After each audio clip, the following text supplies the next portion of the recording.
The very word secrecy is repugnant in a free and open society, and we are, as a people, inherently and historically opposed to secret societies, to secret oaths, and to secret proceedings.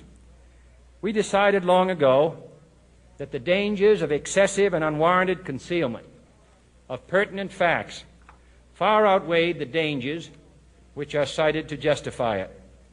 Even today, there is little value in opposing the threat of a closed society by imitating its arbitrary restrictions. Even today, there is little value in ensuring the survival of our nation if our traditions do not survive with it.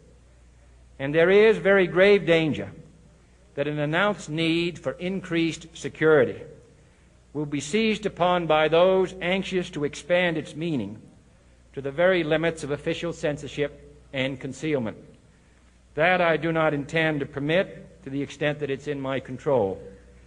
And no official of my administration, whether his rank is high or low, civilian or military, should interpret my words here tonight as an excuse to censor the news, to stifle dissent, to cover up our mistakes, or to withhold from the press and the public the facts they deserve to know.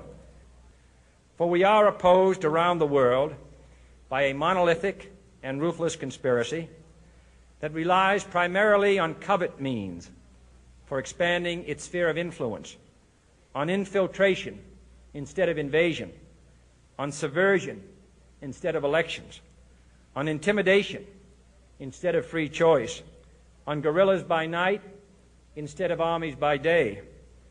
It is a system which has conscripted vast human and material resources into the building of a tightly knit, highly efficient machine that combines military, diplomatic, intelligence, economic, scientific, and political operations. Its preparations are concealed, not published. Its mistakes are buried, not headlined.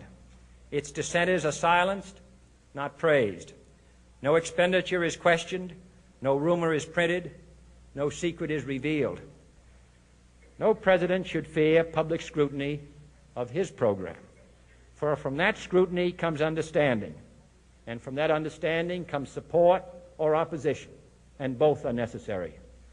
I am not asking your newspapers to support an administration, but I am asking your help in the tremendous task of informing and alerting the American people. For I have complete confidence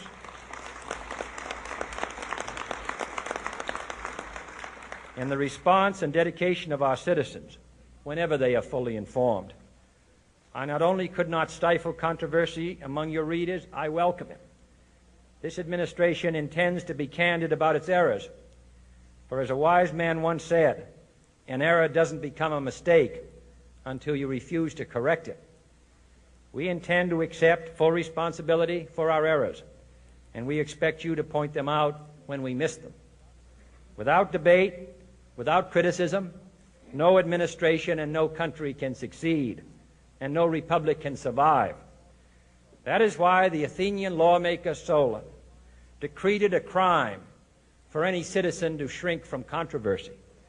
And that is why our press was protected by the First Amendment, the only business in America specifically protected by the Constitution, not primarily to amuse and entertain, not to emphasize the trivial and the sentimental, not to simply give the public what it wants, but to inform, to arouse, to reflect, to state our dangers and our opportunities, to indicate our crises and our choices, to lead, mold, educate, and sometimes even anger public opinion. This means greater coverage and analysis of international news, for it is no longer far away and foreign, but close at hand and local. It means greater attention to improved understanding of the news, as well as improved transmission.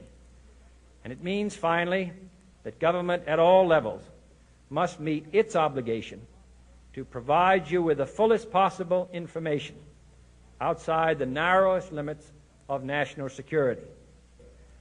And so it is to the printing press, to the recorder of man's deeds, the keeper of his conscience, the courier of his news, that we look for strength and assistance, confident that with your help, man will be what he was born to be, free and independent.